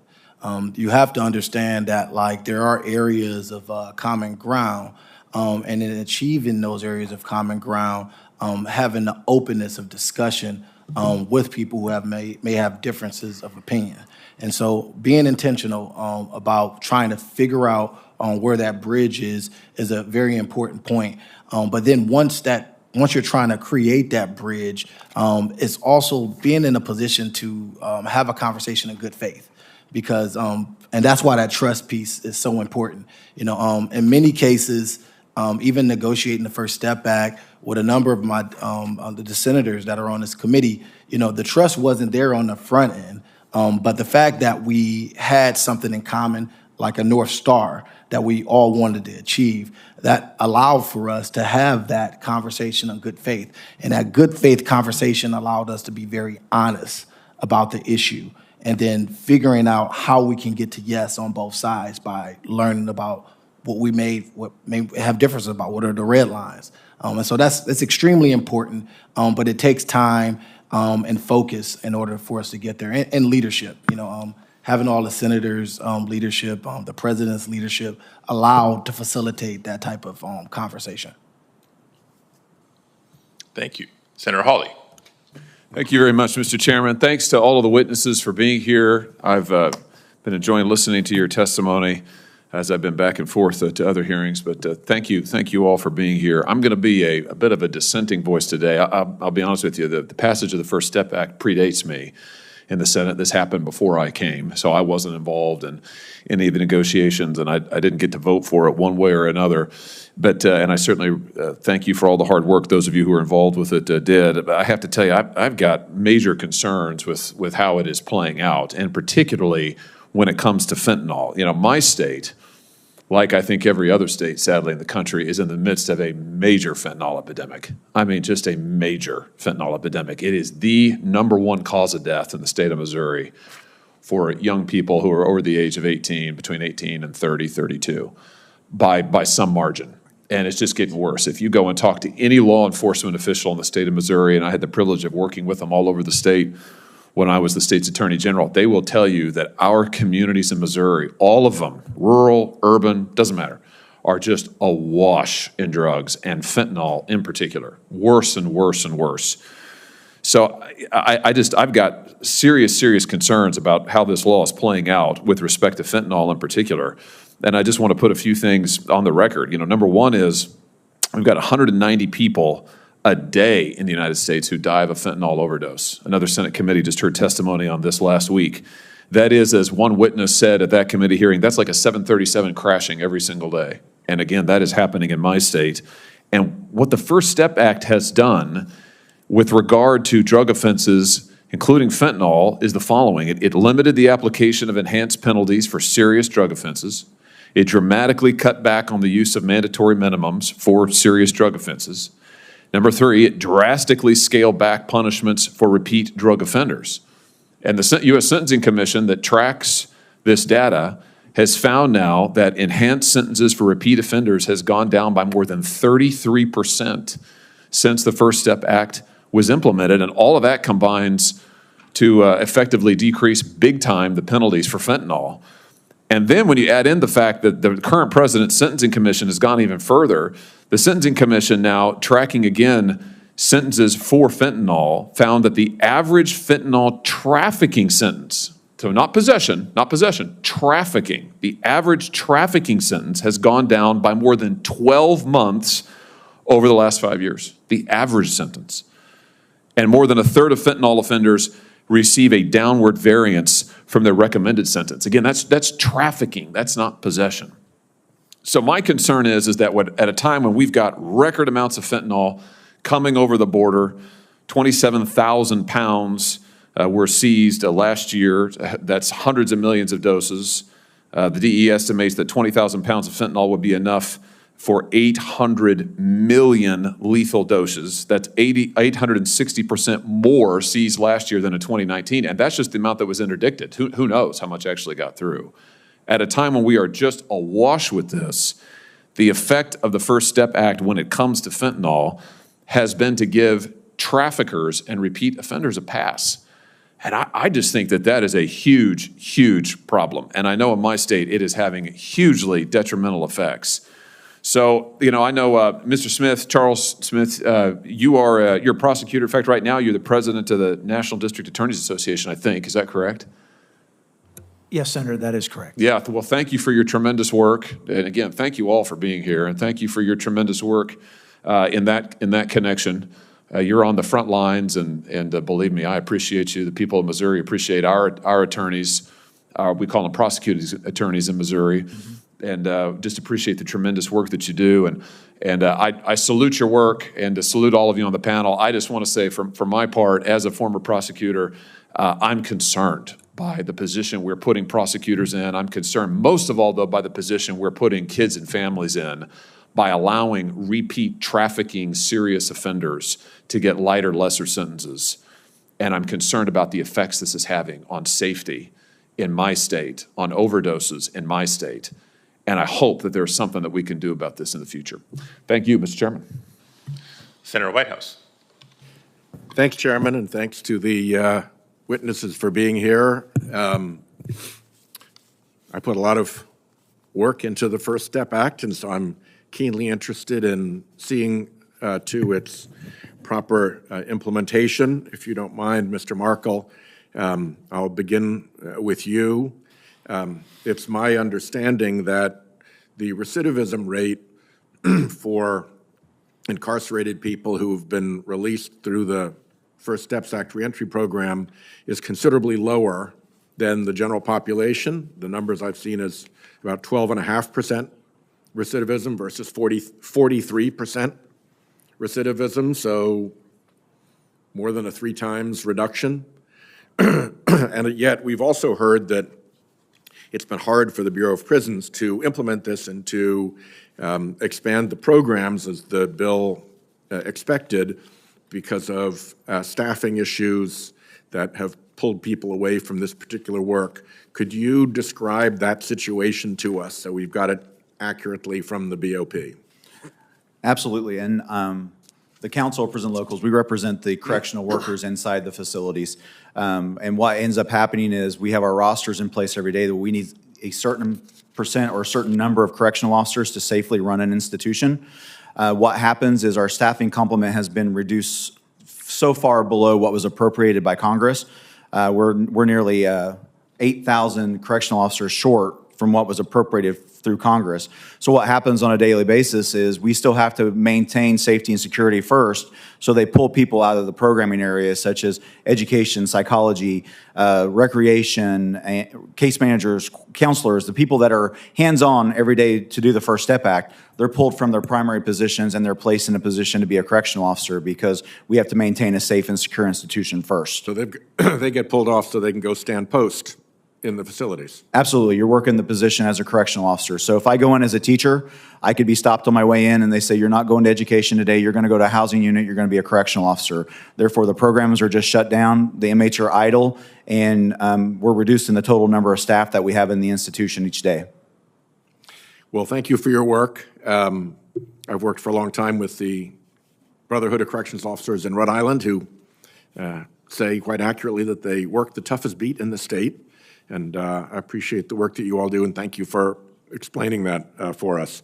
Mr. Smith, Rhode Island has had a lot of success encouraging participation in programs that reduce recidivism, primarily at our state incarcerated facility, the ACI.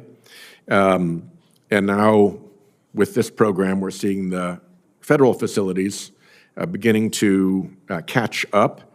At this point, more than 100,000 people have participated in these activities, and as I mentioned, the recidivism rate seems to be responding very powerfully. We got here because of a lot of support from law enforcement, and I want to take a moment to thank you for all of that, and to ask you if there's anything that, from a prosecutor's perspective, you'd care to add. Is this working? Are there improvements? What would you like to see? Well, certainly it's working because the data says it's working, and that's what we as prosecutors try to do, is be strategic in our approach to public safety. We do it with the prosecution of crime. We determine which cases we're going to divert away from the criminal justice system. We have very vibrant diversion programs across the United States in our prosecutor offices, whether it's a juvenile diversion program, a drug diversion program, because once again, we're taking a look at the difference between good people making bad decisions and bad people making bad decisions. We're diverting the good people, which apparently is what you're doing in Rhode Island, and we're giving them opportunity. We're also identifying them for early release because they are rehabilitated and less likely to reoffend. And those people who are violent, who pose a threat to public safety and pose a threat to reoffend, we're keeping in jail for their full sentence. So I would applaud Rhode Island, and I think Rhode Island is no different from the rest of the states in the United States and the prosecutors in that. We're just taking a look at how we can be better. A lot of people use the word reform. I just like improvement. I don't think we have to throw the baby out with the bathwater. We're not trying to tear down everything that we've done. We're just trying to get better at it. And I applaud you, Senator, for your work on the First Step Act. And we're at NDAA, we're more than happy to join forces with you and other law enforcement partners in the future. Much appreciated. I'll put another little Rhode Island flag in the ground here. Many, many years ago, we established a drug court quite early on that is now very established, very successful. We've also established a veterans court, and we're working on a mental health court as well. And the last time I went to one of these was to visit the veterans court. And I will tell you, having been a prosecutor and having seen what it's like when an individual is marched out the back of the courtroom, shackled, and in the arms of the security folks, and the courtroom is quiet, but for the sounds of family members sobbing. It is a very different feeling than when you get to the Veterans Court graduations, they call them. And the families have come to cheer on the veteran. The veterans community has come out in force because there are really significant veterans programs that can come to the aid of veterans and to get them on a really good path.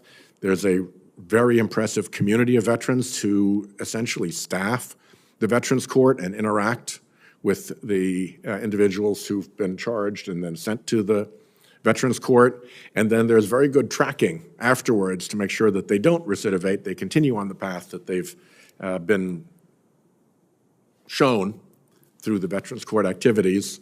And there's balloons sometimes, there's cake sometimes, their kids come dressed up, you know, girls in fancy dresses to come and see, like, Dad graduate. And once you've seen that, it leaves an impression that's very hard to forget. We are doing good here, and I thank you. Thank you, Senator Whitehouse. I want to take a moment to also thank the witnesses for joining us today and for your testimony and participation. I think it's important for you to be here so we can highlight the successes of the First Step Act, which has made not just the public safer, but our criminal justice system more fair. And I appreciate Chairman Durbin scheduling this hearing for today. So as we celebrate the achievements and the successes, it is also critical that we look forward to opportunities for continuing to improve the system, as Mr. Smith referenced just a minute ago, and surely we do have plenty of work that remains to be done. Now, prior to the STEP Act, only the Bureau of Prisons had the statutory authority to petition the court to resentence an offender. However, this authority was rarely used. From 2013 to 2017, the Bureau received 5,400 requests, roughly, for compassionate release and approved 6%. Under the First Step Act, incarcerated individuals may take it upon themselves in limited circumstances to petition for their own early release. My question is for Mr. Charles Smith. Can you describe the impact this policy change has had on incarcerated individuals, them knowing that they now have this option and opportunity? Once again, we need to give incentive for people to change, to be rehabilitated. As Mr. Charles noted to my right, he was given a lot of those opportunities and took advantage of all those opportunities. So I keep saying we need to be strategic, but we do. We have to take a look at what policies promote someone to be rehabilitated and to not reoffend. And we need to get better at that. Under the old system, it was just, you know, hey, I did my time. I'm coming up before the parole board. I didn't do anything wrong, so let me out. And once again, I think the FSA went a long way towards incentivizing a lack of reoffending.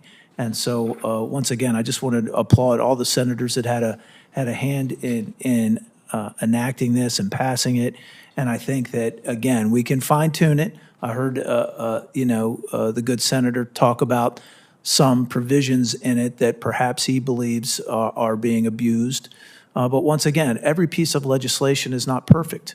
Sometimes we just have to fine-tune it after we've did the first step, and maybe the second step we'll fine-tune it, make it better. Exactly. And so in that spirit, when it comes to compassionate release, do you believe it's being adequately and equitably used today, or any suggestions on how to improve upon it and make it better? You know, I do have a couple. We do see abuse of the compassionate release program. It's not rampant, but there are people that are trying to take advantage of it, and that's just going to happen with any population, inside of a prison or outside for that matter. But I do believe that there are circumstances that we as prosecutors have consented to the compassionate release, especially with the elderly, especially with the ill. But I guess I would want to see the data points. What is it that's being looked at in terms of compassionate release to assure that those people truly that should be getting it are getting it?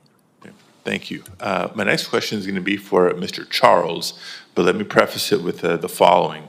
You know, when we discuss these rehabilitation programs and government efforts to create more just sentencing laws, we often talk about individuals who will directly benefit from these programs, these reforms, these improvements, if you will. But there are also substantial benefits when communities see the criminal justice system committed to prioritizing safety and carrying out fair and equal justice. Mr. Charles, how do you believe fair sentencing practices impact communities, not just the individual? Thank you, sir. I definitely do. The fact that I'm just going to go back to the war against drugs, when they were receiving 100-to-1 sentences for crack cocaine versus powder cocaine. A lot of communities of color. I don't just want to say that that disparity is not justified, but it's also racially disparate. And a lot of communities of color that have been ravaged due to drug activity that have taken place in those communities, and their loved ones have been sentenced to sentences anywhere from 30 years to life, when people who sold the same drug, but not, in other words, the type of drug, ended up receiving a less sentence than their loved ones. So a lot of times people see that and they be like, well, the justice system isn't fair.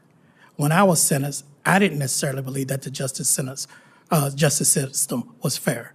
I understood that I should be held accountable for breaking the law, and I was. And I received a 35-year sentence based on what the law was at that time. But as I review my sentence and reflect on the fact that someone that just sold powder cocaine would have received a sentence 15 years less than what I received, then that's not fair. And communities of color have seen this, and they have seen heavy police force. Now, we believe in policing and preventing crime, but communities of color oftentimes are heavily policed.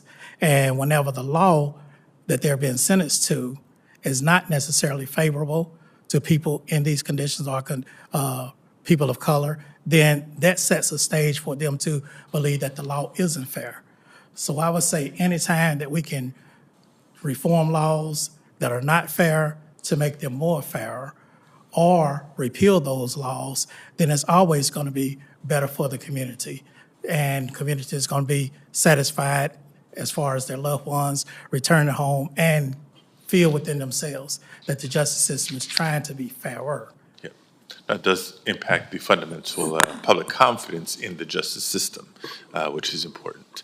Welcome, Senator Klobuchar. You're up next. Thank you very much, Senator Petilla. Thank you, all of you, to talk about that. You're here to talk about our progress after 5 years. I was honored to be here and support the First Step Act and work on some of the provisions. So this is a really big deal. And I want to start with you, Mr. Smith.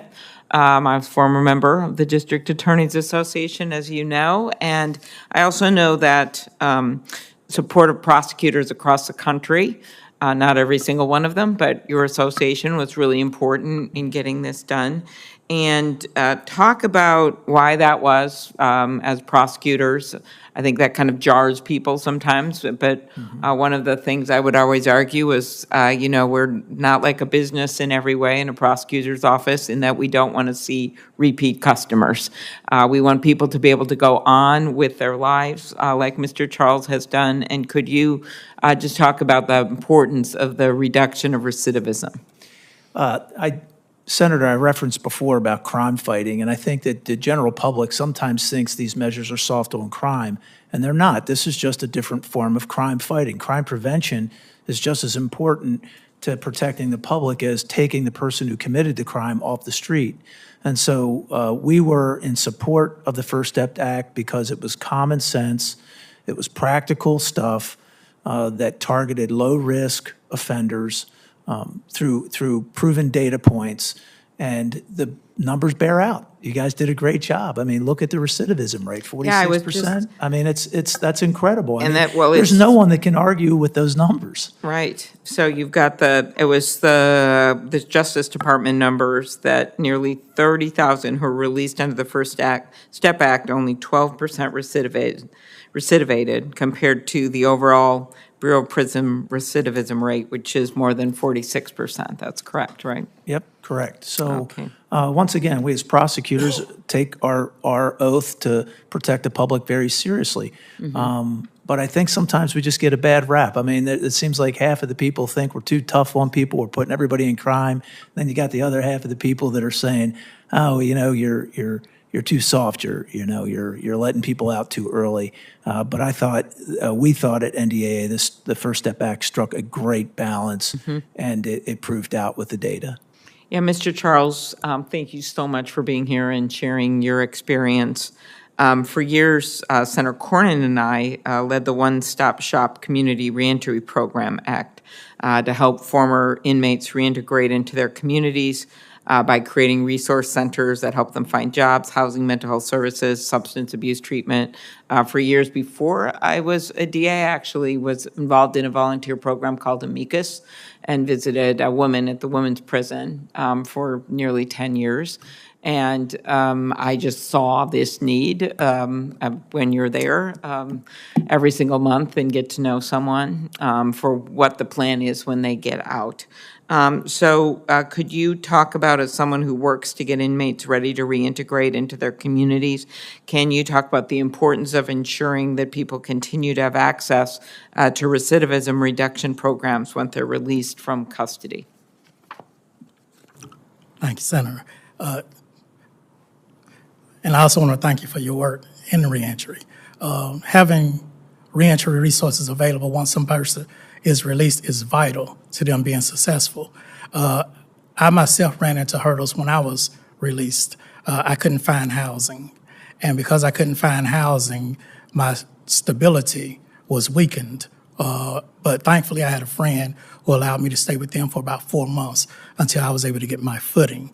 So being able to have these reentry resources available for those that are returning to society allows them to have the support so that they can be productive, so that they can go on and be successful in their lives and in the lives of their family members. So without those things, including the programs that are now placed in the prison because of the First Step Act, allows those people to be able to learn vocational educational skills and trades so that once they are released, they will be able to find employment.